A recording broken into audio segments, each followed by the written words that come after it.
இல்ல அவர் நம்முடைய பாஸ்கரன் கிருஷ்ணமூர்த்தி என்ன சொன்னாரோ அது அப்படியே நம்ம வழிமொழியலாம். பட் இருந்தாலும் என்ன அப்படின்னா சட்டங்கிறது மிக முக்கியமான விஷயங்கள் தான். ஏன்னா சட்டம் வந்து ஏற்றும் பொழுது அந்த சட்டத்தினுடைய சரத்துகளை நம்ம வந்து எக்ஸிக்யூட்டிவ் என்ன பண்றோம் நம்ம பார்க்கணும். இப்போ வந்து 302 செக்ஷன் இருக்குது, 307 செக்ஷன் இருக்குன்னா அந்த அஃபென்ஸ் உள்ளவங்களை வந்து என்கொயரி பண்ணி அந்த ஜூரிஸ்டிக்ஷன்ல வந்து நீங்க என்ன பனிஷ்மெண்ட் கொடுத்துருக்கீங்க, பெனால்டி என்ன பண்ணிருக்கீங்க, அது முக்கியமான விஷயங்கள். ஏன் இந்தியாவில் வந்து இது மாதிரியான பிரச்சனைகள்லாம் வருது அப்படின்னா நம்ம வந்து தண்டனைகள் அளிப்பது வந்து காலம் தாழ்த்துறோம். தண்டனை அளிப்பதற்கு முன்னாடியே அந்த குற்றவாளி என்ன பண்ற பல வழியை தப்பிப்பதற்கான வழிகள் நிறைய இருக்குது. அதனாலதான் வந்து நம்மளால வந்து நம்ம நாட்டுல வந்து எந்த ஒரு பிரச்சனையும் வந்து எதுக்கும் ஒன்றும் தீர்வு காண முடியாம இருக்கிறோம். குறிப்பா நீங்க வந்து யுனைடெட் அரபு எமிரேட் இருந்தாலும் சரிதான், அமெரிக்கா கண்ட்ரி இருந்தாலும் சரிதான், சிங்கப்பூரா இருக்கலாம் நம்ம பக்கத்துல உள்ள கண்ட்ரிஸ், இவங்களை எல்லாமே maximum of 3 months 6 months enquiry முடிச்சுட்டு நீட்டா வந்து அதுக்கான ஜட்ஜ்மெண்ட் கொடுத்துருவாங்க. நிரபராதியா இல்ல வந்து குற்றவாளியா, குற்றவாளிகளுக்கு தேவையான என்ன வந்து தண்டனைங்கிறது வந்து அது நிறைவேற்றுறதால தான் அந்த மாதிரியான தேசத்துல வந்து குற்றங்கள் ரொம்ப கம்மியா இருக்குது. குற்றம் செய்யறவர் வந்து பயப்படுறாங்க. நம்ம கண்ட்ரி வந்து ஒரு டெமோக்ராட்டிக் கண்ட்ரி நம்ம சொல்றோம். ஆனா டெமோக்ராட்டிக் கண்ட்ரி சிஸ்டத்தை நம்ம ஃபாலோ பண்றதால இன்னும் வந்து வழக்குகளை ரொம்ப அதிகமா விசாரிச்சு தீவிரமா விசாரிச்சு உண்மை நிலைமை வந்து மக்களுக்கு அறிவிச்சோம்னா கொஞ்சம் பயம் அதிகமா இருக்கும். இல்லைன்னா இருக்கிறதுக்கு வாய்ப்பே இல்லை. இதுதான் வந்து ஜென்ரலா இருக்கிறது.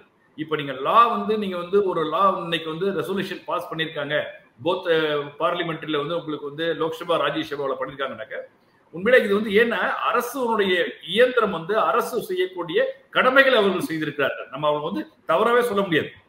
ஏன்னா இந்த மாதிரி வந்து நெட் ஸ்லெட் எக்ஸாமினேஷன்ஸ், நெட் வந்து எக்ஸாம் பண்ணும்போது இமிடியட்டா கேன்சல் பண்றாங்க.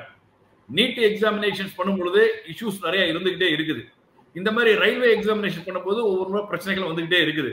ஒவ்வொரு முறையும் வந்து அரசு நான் என்ன சொல்றேன்னா அரசு அந்த நேஷனல் டெஸ்டிங் ஏஜென்சிஸ் வந்து அவங்களுடைய முகவர்கள், அவர் சொல்ற மாதிரி முகவர்கள் யாரு, ரிலையபிலிட்டி என்ன, அவருடைய ட்ரஸ்ட் ஒர்த் என்ன, அவருடைய பெர்ஃபார்மன்ஸ் என்னன்னு பார்த்து தான் நம்ம கொடுக்கணும்.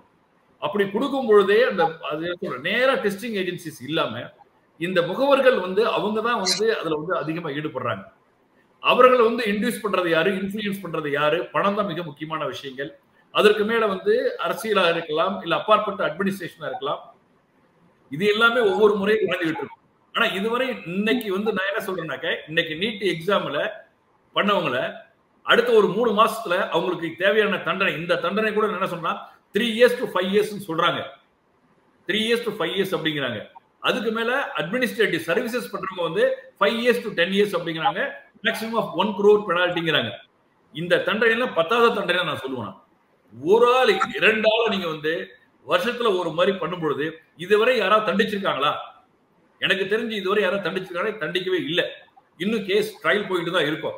எவிடன்ஸ் கிரியேட் பண்ணிட்டே இருப்பாங்க. இமிடியேட்டா நீங்க ஒரு கன்விக்ஷன்ஸ் நீங்க வந்து பண்ணா மட்டும்தான் அடுத்த குற்றம் செய்யறவர் வந்து கண்டிப்பா வந்து செய்ய மாட்டாரு.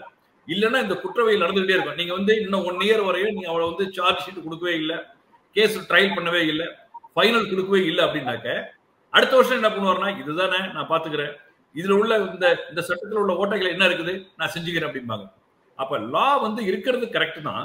ஆனா அந்த லாவை வந்து இமிடியேட்டா வந்து நம்ம வந்து பனிஷ்மெண்ட் அப்படி ஆக்சுவலா ஒரு பனிஷ்மெண்ட் அவர் குற்றம் செஞ்சிருக்காருன்னா அந்த பனிஷ்மெண்ட் நீங்க இமிடியேட்டா கொடுக்கணும். இமிடியேட்டா கொடுக்காததால தான் இன்னைக்கு வந்து பிரச்சனைகள் அதிகமா இருக்குது. சமூகத்தில் உள்ள பிரச்சனைகள் அதிகமா இருக்குது. இன்னைக்கு நம்ம வந்து எக்ஸாமினேஷன் சொல்றோம், லட்சக்கணக்கான இளைஞர்களுடைய எதிர்வாழ்வு இருக்குது, இதெல்லாம் நம்ம பாக்குறோம். மற்ற நம்ம ஜென்ரலா சமூகத்துல பார்க்கும்போது இந்த பிரச்சனைகள் இருந்துகிட்டே இருக்குது. என்னை பொறுத்தவரை வந்து அரசு இயந்திரங்கள் அரசு செஞ்சது இந்த மாதிரி இஷ்யூஸ் இருக்குது.